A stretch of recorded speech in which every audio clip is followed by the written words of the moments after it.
All right. Can you hear me? As I start on every single one, can you hear me? I'm just going to watch the chat. We can hear you. Yay! Awesome, awesome. All right. So, let's see. Participants are getting in. Fantastic. And Alex, whenever you're ready, and Alex is here. Yay! All right, so welcome everyone to the, I don't even know how many months we're into this. 6 months of the, yeah, I want to say we're into like a happy year of books, which is pretty incredible. And this month's book was Crossings by Alex Landragin, which was so good. And we are so happy to have Alex here with us all the way from the other side of the world. Welcome, Alex. Hello, Jenny. I'm happy to be here too. So you are in Australia, and it is very early in the morning there. Well, for me, very early in the morning. And for me. But it's 9 o'clock, so it's fine for most people. That's great. Well, we really appreciate you waking up and answering all of our questions because we have a lot. First of all, how is your quarantine? How is your lockdown? Well, it's been quite intense because it's winter here, and about 5 weeks ago we had a second wave, and we went into a really strict lockdown with a curfew that begins at 8 p.m. and we're only allowed out for 1 hour a day, and we're not allowed to leave our house to go any further than 3 miles away from our house. Wow. Yeah. I mean, that seems really smart. I sort of wish we were doing that in Texas, but that also seems really hard. Yeah, we have to wear a mask everywhere as well, of course, and it's working. Wouldn't you know it? Yeah. It's weird how science works like that. That's right. That's right. Let's see. So we're going to start with our 5 questions that we ask everyone, although it's technically 6 now because of Samantha Irby. Let's see. So the first one is, 2 weeks into the zombie apocalypse, where would you be? Well, I cheated a little. I've prepared some answers to these 6 questions, and this one would I would like to get my my recent interest in paddleboarding involved in this, because I bought a stand-up paddleboard last year, and I would probably throw it in the back of the car and just drive out. You know, Australia's a big country, and I'd probably just camp somewhere, and when the zombies come, just jump on the paddleboard and head out into the water. I love it. That's brilliant. Let's see, and tell me an underappreciated book that you think everyone should read. Yes, so if you're into historical fiction, my very good friend Chris Womersley, who's another Melbourne-based writer, published a book in the US a couple of years ago now called City of Crows, which is set in 18th century France, or it might even be the 17th century France, and it involves lots of grimoires and magic spells, but it's also a real, it feels like it's a real novel. It kind of straddles the real and fantasy in really what I thought was a really fun and engaging way, and the ending is fantastic too, so we're sticking it through to the very end. Love it. I'm adding it to my list of books to read, which continues to grow. All right, what is your favorite word? Well, after much deliberation, I think it's the word flicker. I love the word flicker. It's one of those words that has a lot of a sense of Old English in it. And it's a little bit onomatopoeic, and it's very useful to describe all kinds of things. I think I used it 3 or 4 times in Crossings. I love the way that it kind of, you can use the word flicker to register the little micro changes in a person's face when all kinds of emotions are going through them. I love the way that, for example, the shadows of the leaves on the tree outside my window flicker on the wall when the sun is shining, that kind of thing. Love it. Perfect word. How do you like your eggs? Medium boiled.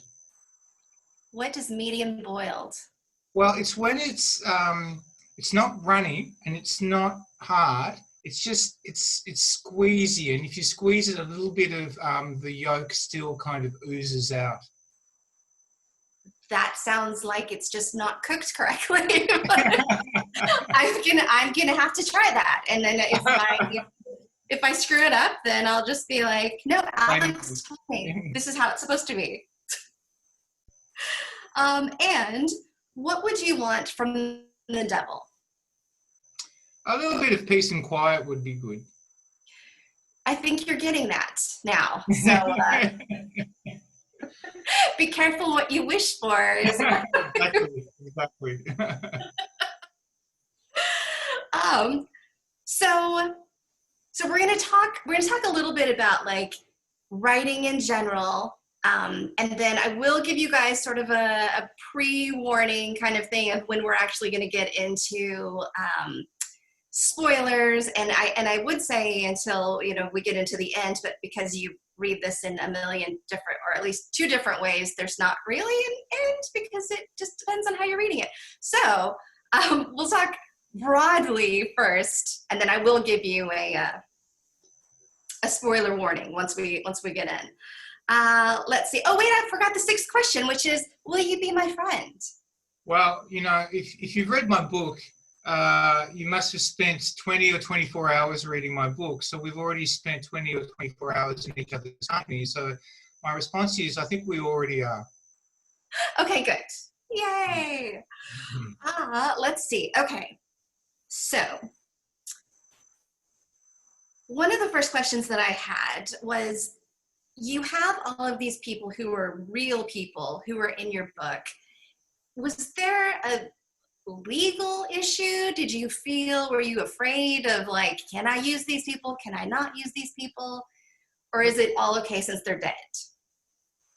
Well, they are all dead, so that helps. But look, I don't think there was a legal issue because this kind of thing happens all the time in fiction, but there was certainly an ethical issue. And I had to think deeply about all of that. So, for example, I think Charles Baudelaire has been dead now for 150 odd years, so I didn't worry too much about that. Walter Benjamin only died about 80 years ago, and I thought the ethics of using him as the hero of my detective story were that he loved detective stories himself, that it's kind of validated what I've done with him, and I suspect that if he could somehow miraculously read it himself, he would have enjoyed it. The use of Chanel was interesting in the sense that she only makes a cameo, but it's a loaded, her presence in the novel is loaded by the fact that later on in World War II, she became a collaborator, and I definitely wanted to have a kind of intimation of that later history in her character, but I don't think there's anything kind of legally dubious about it.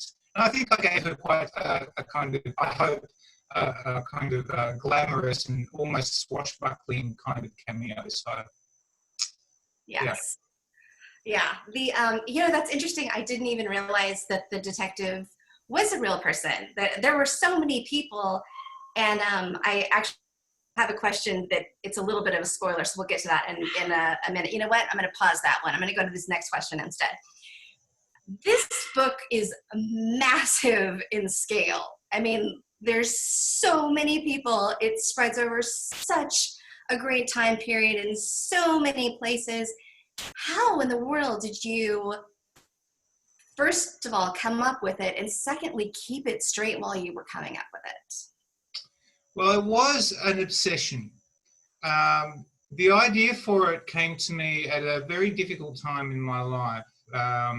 And I was around 40, and I was still an unpublished author, and I was really, kind of looking around for something to write about, and I did a lot of digging. I had a website where I posted a short story every day for 8 months. And this story came to me in the 8th month of doing that website. It was story 151. And it was at a time, in the process of writing this blog, I was getting desperate for ideas, as you would imagine. And I went back to something that a creative writing teacher had told me 20 years earlier, which was one day he came into the class and he said, literally almost word for word, because I remember it very well, he said, I've just read the most marvellous story. It's about a ship that discovers an island, and on the island people can cross from one body to another. And by the time the ship leaves, you don't know who's gone and who stayed behind. And I was 19 when he said that, and it blew my mind because, you know, I'm a migrant myself from multiple backgrounds. A migrant twice over. My family is dispersed all around the world. And to me, this little bit of an idea really encapsulated what I wanted to write about, which is transformation, metamorphosis. But of course, because someone else had written it, I left it alone. Until a few years ago when I was doing this blog, and I thought, you know what, I've never read this story. My grade writing instructor can't remember. I asked him about it once. He can't remember having read it. So I'm going to write my own version of that little story of this blog. And the next day I realised that when the sailors sail away with some of the islanders in their bodies, that's the beginning of a much bigger story, a much more interesting story. And I thought, why don't I write a novel that follows the journey of these two characters as they leave this island, and you know, they wonder, well, you know, what happens next? And at the time I was interested in, because of all the different stories I was writing for my blog, I was able to kind of attach to that story the Lord Benjamin story. The thing about Lord Benjamin, obviously, is that when he died, he had this manuscript that went missing. There's a lot of really geeky literary work around what happened to this manuscript. And I thought, well, you know, I'm going to have the function to pretend that my book is that manuscript. Got it. And you're a little bit choppy. Not your screen, but the sound. So for anybody who's thinking it's not bad. I still understood everything that you were saying. But for anybody who's in the chat going, is it choppy? Is it me? It's not just you. It's Australia to Texas, back to wherever y'all are. So. Okay. I could try putting on some earphones if that makes it better. You actually, right now, you sound fine. All right.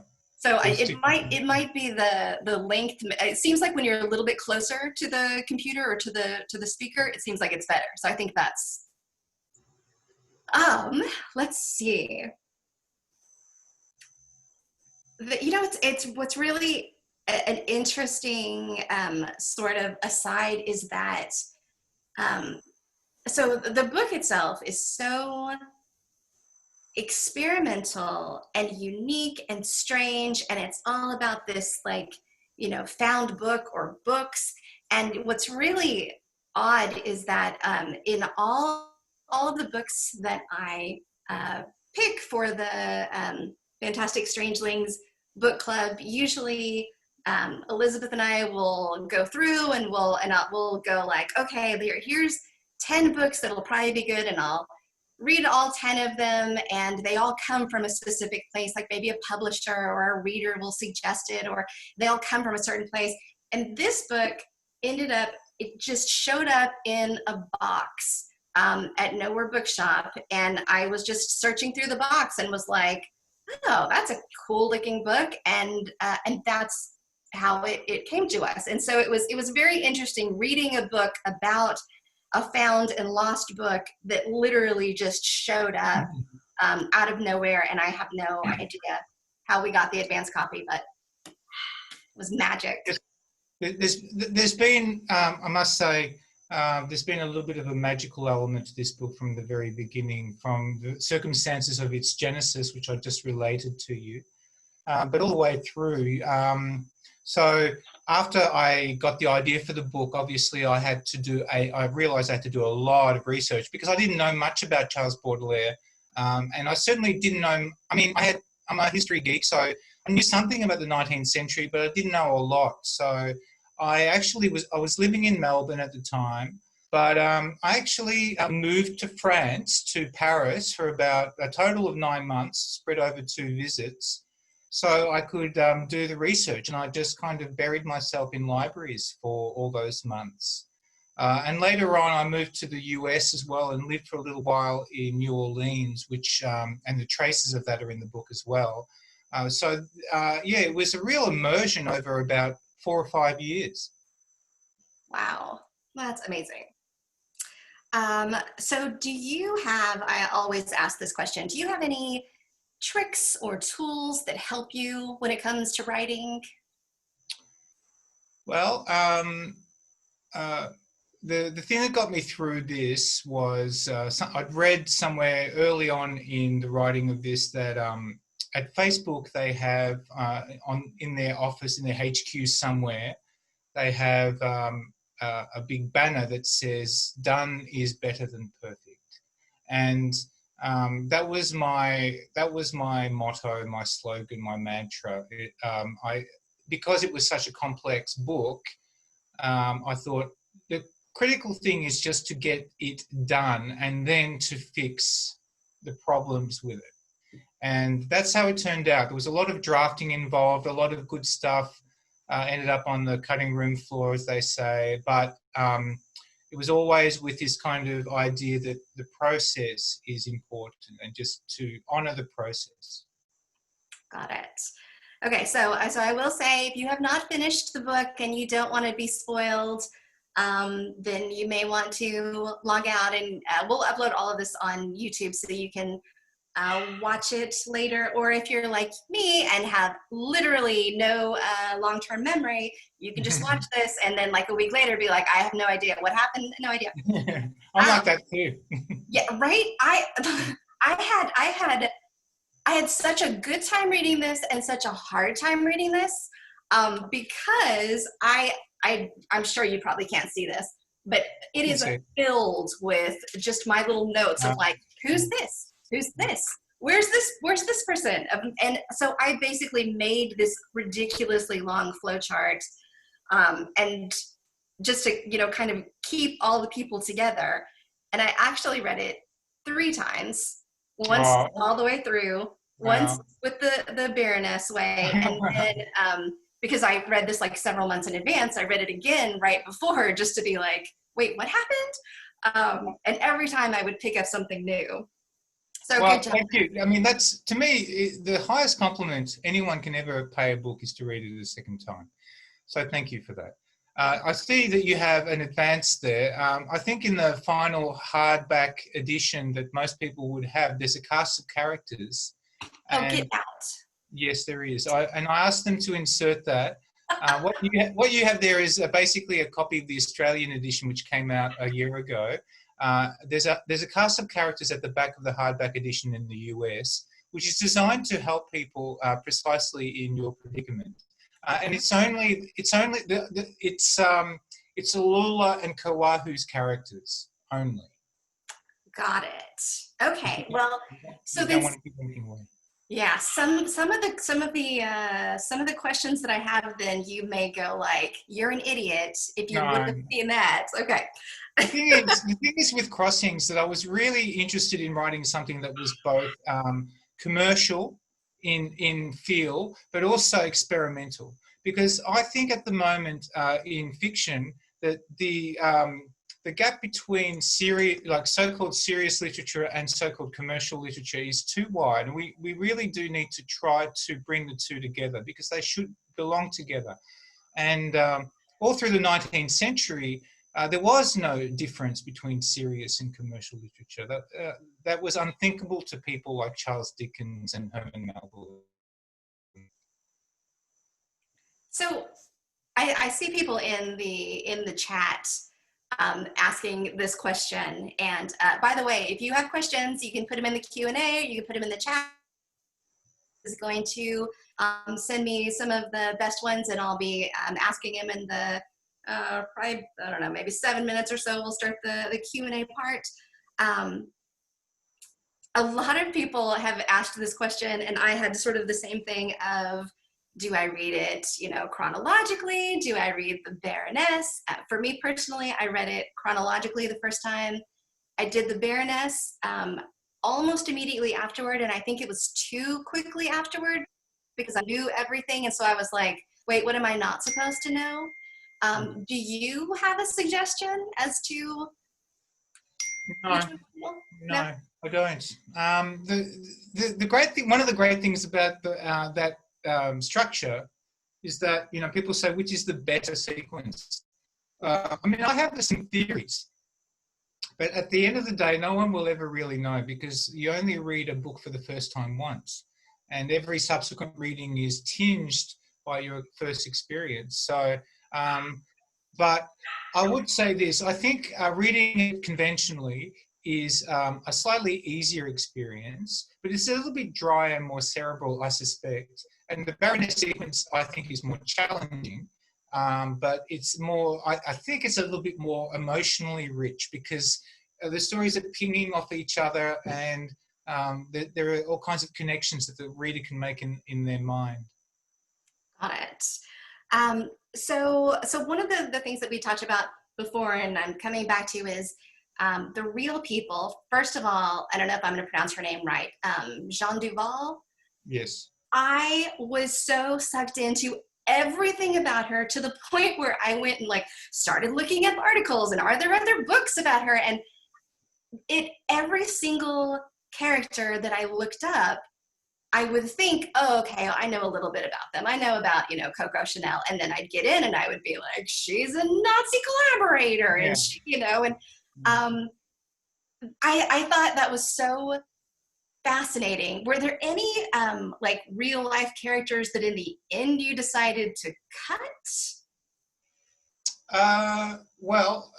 In the first draft, or at the very early stages, I actually had a fourth story which came first, which was an excerpt from the ship's log, or the captain's log, of the Solide, the sailing ship that appears on the island, written by the captain, Etienne Marchand, who was a real person. He was the second Frenchman to circumnavigate the world. It was a disaster of a trip. It was a commercial trip. And it was a commercial disaster. They lost all their money. But it did actually happen, and it happened in much the same way that I described in the book. It's funny, there's a lot of fiction in the book, but when I decided to be true to life, I really did take it all the way. And it's certainly the case with the Solide and her crew. All the crew mentioned in the book were real people who were on the crew of the Solide in real life. I don't know why I did that. It was just a way of entertaining myself, I guess. Another person who's a real person, for example, all the booksellers are real in the book. All the Parisian booksellers, including the bouquinistes, they're real from that period, because I just came across some records in the Paris Library. Another one who was real is Massu, the police inspector. He was a real person, and he went on to actually have quite a significant career. And people say that he was one of the people that Simenon based his character Maigret on. So he's another real one. So they're dotted throughout the book. Okay, so I'm going to have to basically read it for a fourth time then, and then go through and Google all the people. Awesome. Let's see. Okay, so this is a question that possibly other people know the answer to, or maybe there's not an answer. So so in the end, who's Beatty? Who's the Baroness? Is that Mehevi? I'm not going to pronounce any of these names right, by the way. The Baroness, look, I wrote this with the hope that I'd get the opportunity to write a sequel, and all will be explained in the sequel. Got it. Okay, well, that answers my next one, which is there a part two? Because I feel like more should be coming from this. Okay, cool. Look, I would love there to be a part 2. And in fact, I originally conceived it as a trilogy. So part 2 would follow the story basically from the end, 1940 to the present day. And then I hope if there's a third installment, it will be set in the near future where people live in a world where everyone knows that crossing is possible. Got it. So it was interesting. So we have a sort of a Facebook group where we kind of talk about, here's what I like, here's what I was confused about, here's this. And it was so interesting how somebody would be like, oh no, here's what it is. It's this person is heavy, and then they took the eyes of the Baroness, and then they turned into the motorcycle guy, and they delivered it to the book binder, and the book binder is actually, well, I always say Kahlua, but it's not Kahua. And then and the book binder's wife is actually the original lady, and then that's kind of how the Baroness, who is actually Mehevi, who's actually the motorcyclist, is basically saying, like, I know where you are. and I was like, oh, maybe, or is it this? And it was so interesting that we all had different ideas. It's fascinating to hear that. Thank you. I really love the fact that that there are so many people so deeply invested in the book. But the reality of publishing is that I won't be able to write a sequel unless this does well enough to justify a sequel. So, but I can promise you that if it does do well enough to justify a sequel, all your theories will be confounded. All right. That's really good, because when I got to the end of it, I was like, oh, I'm so smart. And then I was like, or I'm really dumb. Like, it's one or the other, and I don't know which one it is. So it makes me feel better that you weren't like, oh, fucking idiot. It's so obvious. Okay, good. No, it's not obvious. I mean, obviously, in public, when you write a book, obviously there's a strong convention around wrapping up loose ends, but also I wanted to create these pathways for the sequel. The sequel, I mean, the broad shapes to the sequel in my head, but a lot of those details I hadn't figured out yet, so I didn't want to lock myself in too much. Got it. Okay, perfect. All right, and so we have right at 6:30. Look at me, I'm actually timing things right. Okay, so Elizabeth is sending me some great questions that are coming from you guys. All right, let's see. Whoops, sorry, I lost my place. Did Alex write the book in 3 stories in beginning to end format, or did he start with the Baroness sequence and go from there? That's a really good question. Okay, so the idea of having it readable in 2 different directions only occurred to me very late in the process. Originally, I wrote the book a little bit like the Cloud Atlas, where you have different stories interspersed with one another. So originally, the book was written in the Baroness sequence. And it's only later, when I had the idea that I thought was really compelling of having it readable in 2 different directions, that I separated the stories and consolidated them and rewrote them so that they could be readable as standalone stories. And the Baroness sequence, which was the original sequence, became the alternate hop around sequence at that point. Got it. So in a way, you've answered this a little bit, but how did you decide where to end the story, and where would you see the characters in current times, 80 years later, in 2020? Well, I mean, okay, so in the ending of the Baroness sequence is with the narrator, who's kind of a Walter Benjamin type of character, sitting in front of the doctor, and depending whether or not you think that the narrator of that story has accepted that crossing is real. If you do, then he's about to cross with the doctor.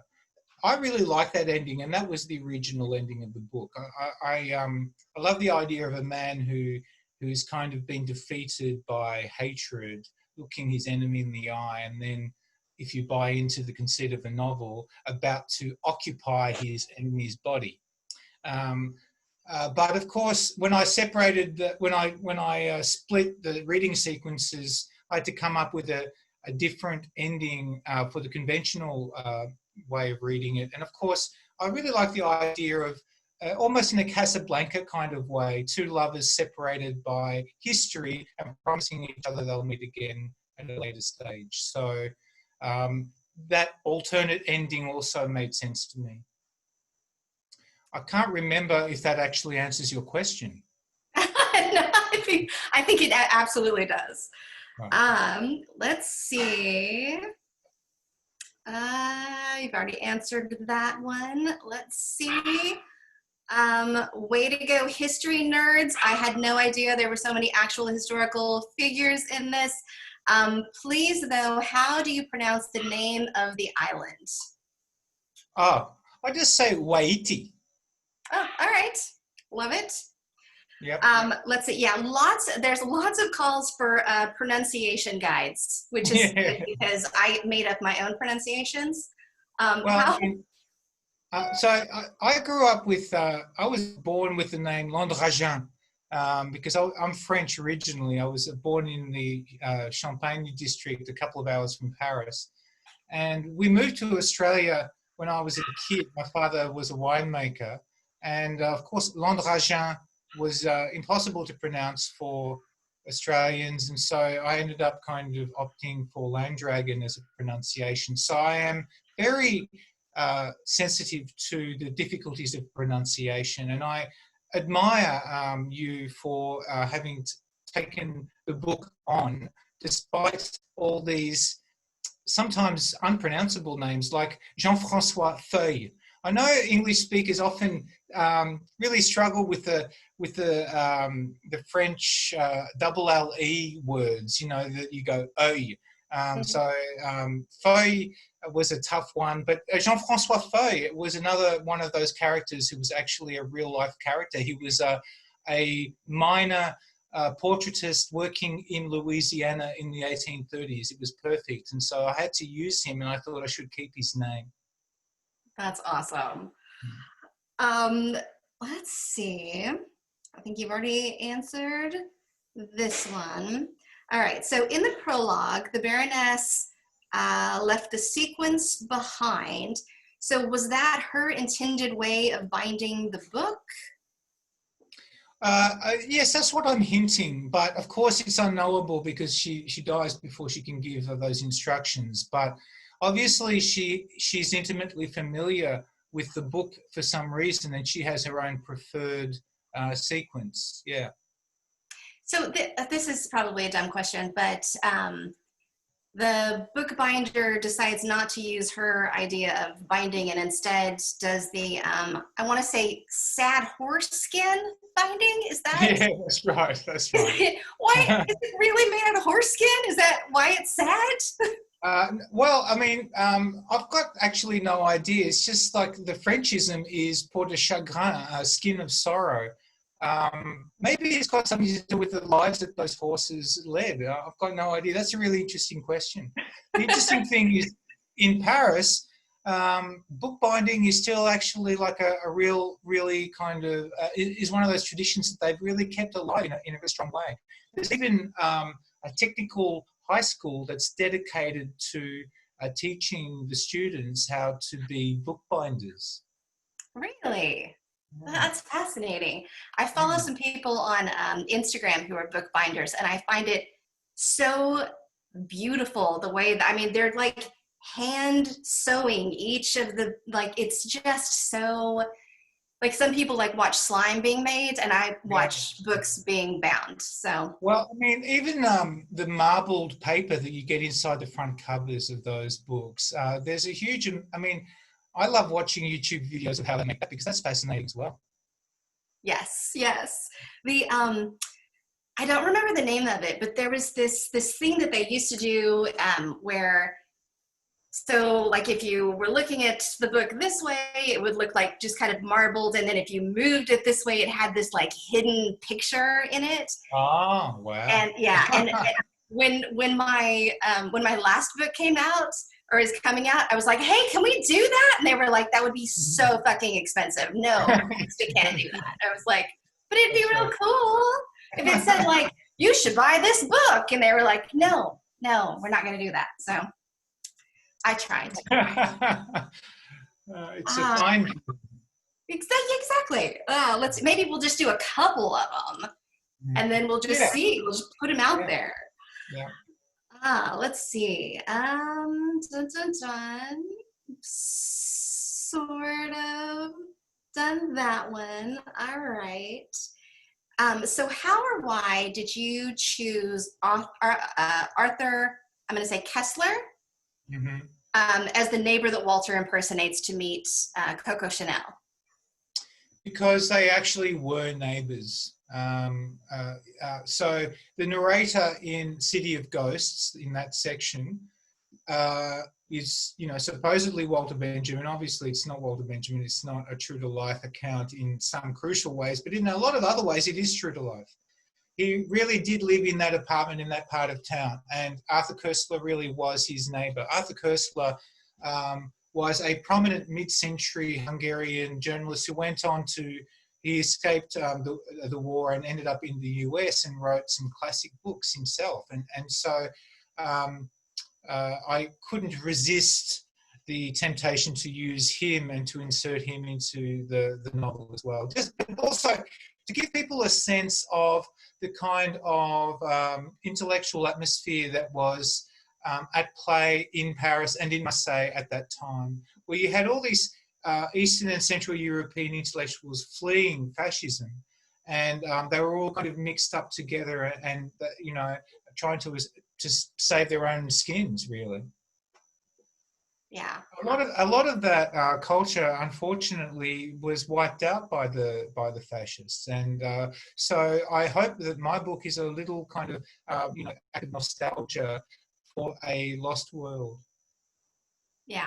Well, it definitely did feel it. It was interesting. I have been to Paris for about maybe 8 hours because I have ADD and don't have a lot of money to travel. But when I every place that we went, we spent like a week or two in Europe, and every place that we stayed, I wanted to stay someplace that was haunted. Right. And so the place that we stayed was supposedly the room, definitely the place, but supposedly the room where Oscar Wilde died. And it was so amazing being in that particular area, even though it had changed obviously so much. You could still, like, on the cobblestones, you could still like feel the past, much more than maybe in America, where we have something that's like 20 years old and we're like, it's so old. But I really felt that in your writing. I really felt the ages. So good job on that. Yeah, the spirits of the past are very much alive in Crossings, and in fact, that's in a way that's what the book is all about. It's how the past haunts the present.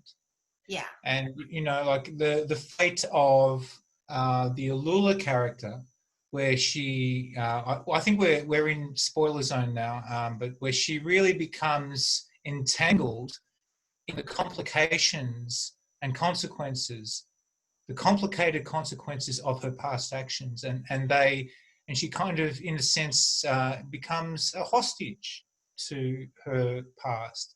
And I wanted the book to really kind of explore a little bit the notion of karma in a non-Buddhist sense, how the past shapes our present. One of the I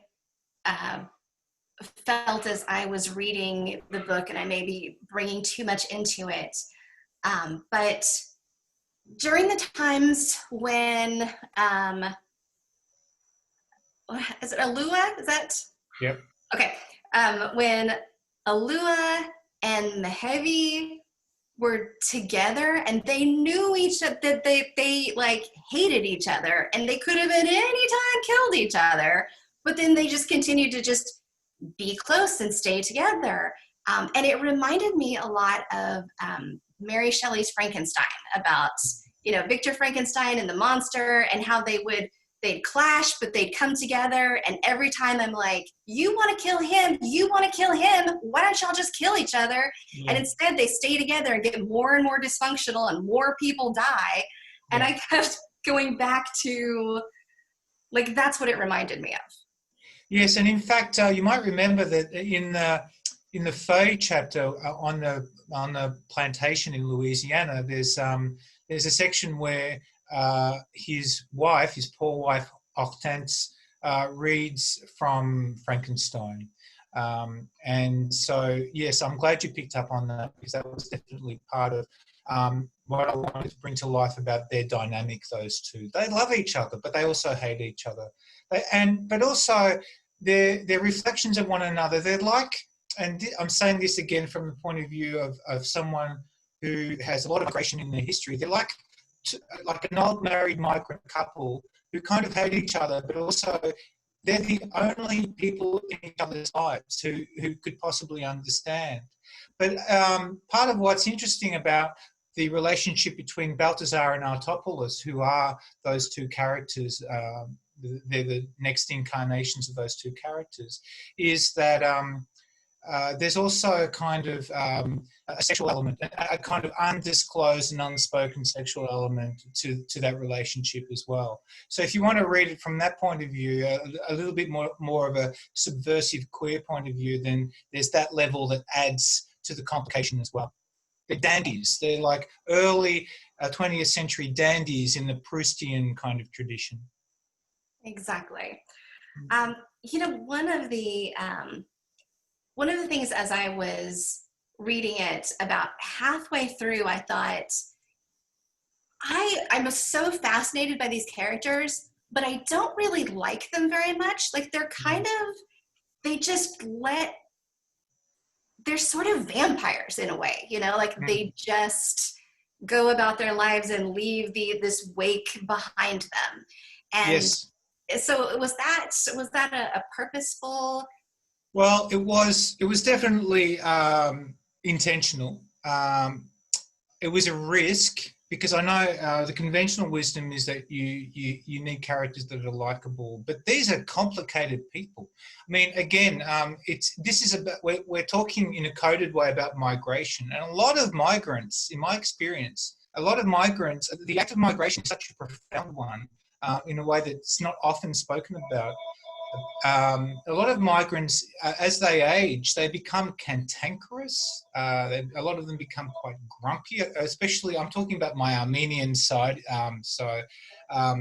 You know, and very opinionated and stubborn. And, you know, like, I think the act of leaving that old self behind and entering into a new self is actually quite traumatic. And a lot of these people are difficult to love. And I wanted to write about characters that are difficult to love because they've gone through so many transformations. I was reading the other day, I don't often do this, but I was reading a Goodreads review where a woman was saying that she had trouble with the characters because they seem to come through unscathed. They're so unscathed. But I wanted, and I agree with that to a certain extent, if I had wanted to explore that side of things, the book could have been easily twice as long, and I opted for economy.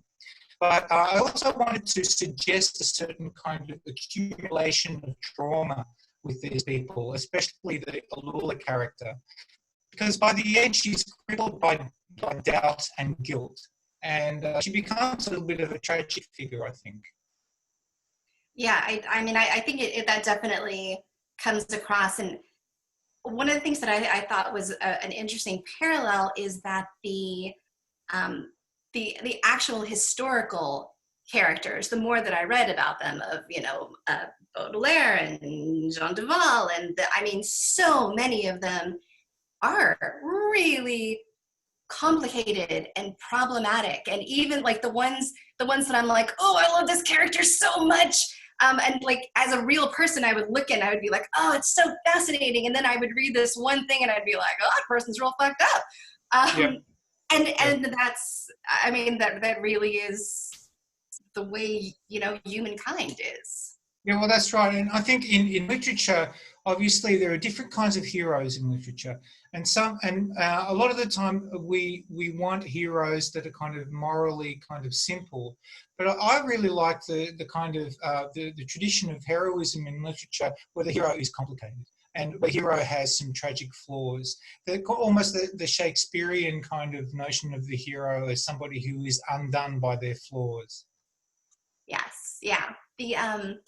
Yeah, I as I was reading through it, there were so many times that I wanted to be like, learn from your mistakes, like, but at the same time, I thought if they did if they did truly, you know, learn from their past and learn from their mistakes, and every time there was a moral lesson, and they said, oh, actually, that was really terrible. Oh, I should.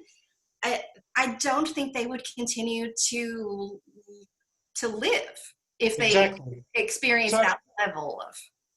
in that sense, the book is about the costs of survival. It's also a little bit about the cost of love, the price of love. I mean, Ulula, everything she does, all the horrendous things she does, they're an attempt um, to kind of resurrect a love, and they're also an attempt to undo the past. But in trying to undo the past, she only makes things worse for herself. So it's a little bit tragic in that sense, and it's a little bit of a. I mean, that's how I think. I think in that sense, the fantasy element really, hopefully, resonates with real life experience. Yeah, I definitely think so. You know, it reminded me of the same. You know, people always say like Romeo and Juliet is so, you know, so romantic, and I'm like, yeah, but also they're so stupid. They continue to make the same dumb mistakes. In the end, everybody dies. I mean, just Yeah. so yeah. So it's all about, you know, finding the romance where it is, but also confronting the flaws of which you just continue to amass as we go through our lives. And the flaws of the characters. I mean, one of my favourite lines in the book is the start of the Albatross section where she says, my name is Alula, I'm the one who remembers. Your name is Kawahu, you're the one who forgets. And in a sense, the flaws, Alula's flaws are the flaws of someone who remembers too much. And Kawahu's flaws are the flaws of someone who forgets everything time and time and time again and lives in a perpetual state of forgetting. Yes. Let's see. So we have another question. What was your favorite book before you became a writer? Huh. Wow. That's going back a long time. Uh, before I became a writer, well, you know, I've always thought that I decided to become a writer when I was 16, but my mother recently told me that one day at the dinner table at the age of 10, I said that I would become a writer. So it's hard to imagine a time when I didn't consider myself a writer. But I must say, the book that I first fell in love with around the age of 16, the book that really kind of was the trigger for me taking on the idea of being a writer as a vocation, was Milan Kundera's The Unbearable Lightness of Being. Mm-hmm. That is a good book. Also a complicated book. So Yeah, that's right. if you could cross with someone, would you, and who would you cross with? Well, the thing about the crossing is that it's unfair, isn't it? Because like a lot of these characters are old people crossing with young people because they want to keep living. And in that sense, obviously, crossing is a kind of really unethical thing to do. If I could cross with anyone, I guess the idea of crossing is you take with you a sense of your own identity and your own past. So it would have to be with someone young. Yeah. I'm sorry, that's a very vague thing, but it's a vague response. But I guess, you could go in all kinds of directions with that question. It's a fascinating question. I'd love to cross with somebody who's kind of like an elite athlete, just to know what it feels like to have those kinds of physical powers. Yeah. Well, that would be interesting. You know, I think I would want to cross with, it's probably a bad idea, but I think I would want to cross with someone old because you get their memories and you get Um, to like it's almost like time traveling. Like as soon as you Oh, cross, you're like, oh, I know what it was like living in, 1910. And yeah, of course. That'd be great. But of course, you'd want to cross back as well. yeah, that's right. And another thing that would be great would be to cross with a ballet dancer. Oh, yes. Mhm. Very cool. Let's see. Okay, the cover of this book stands out very distinctively. What was the design process like? Well, I don't have. It's actually a question to ask my publisher because it was originally published in Australia with a very different cover. It's red, and it's much more cartoony. The one I love both of them, but the St Martin's Press cover is just ravishingly beautiful, and but I had no influence in it whatsoever. And when they showed it to me, I had no comments to make because I thought it was perfect. I love the way that it kind of alludes to how disparate the book is and how many different elements are in it, but it kind of brings it all together. Well, I was completely sucked in with, that's the reason why I picked it up out of the big cardboard box filled with books. And mine, and I don't know what the actual hardcover is that you guys got, but mine, I think it looks similar, but mine like opens up. It has the eyeball, and I'm not sure if the hardcover has that. No, they were going to do that for the hardback, but because of COVID, I think they decided to be a little cautious and just save the expense. So the hardback doesn't have that feature you just alluded to is called a step back. I only just recently found that out myself, and unfortunately, the hardback doesn't have it. Got it. And I apologize. You can hear my cat meowing because he wants to go into the bedroom and he can't get in the bedroom. Yeah, you got really lucky with your design process if you didn't have to push back on anything, because this is a beautiful book and it's always really hard to find such a lovely cover. I think though, and I'm getting the impression now because the Italian translation is about to come out, and they've done a beautiful cover as well. And because it's a book about books, and it's a book about book lovers and bibliophiles, I think publishers are taking the opportunity to make it a really nice looking book, because it's a little bit of a homage to that whole world. Yes, yeah. Well, it's absolutely beautiful. Let's see. Other than those in your book, who do you think is the most interesting or surprising historical figure to read about? Well, there are so many. I'm a history geek, so I recently read an article about Julius Caesar. I think he's fascinating as well because he was actually a pretty good writer. He was also a monster, so he's one of those psychopaths. An attractive psychopath. So, and history is littered with attractive psychopaths. I keep going back again and again to World War II and Hitler, in a way that is kind of cliched, but again, it's kind of one of those monstrous figures that you just really want to figure out what were they thinking. Were they serious? Or were they purely serious about their preposterous ideas, or were they just purely cynical, calculating monsters? Maybe a little column A, little column B. Yeah, that's right. That we do have one question that came in, which is, what's on my dress? I know it looks like Christmas lights. It's not. It's I don't know what it is. I think it's leaves is what it is. It's autumn. It's autumnal, although I totally would wear Christmas stuff because seasons mean nothing anymore. That's what I have decided. It's all just a suggestion. October is, in my mind, this is October. I'm skipping September altogether. It's Halloween every day this month. Yeah.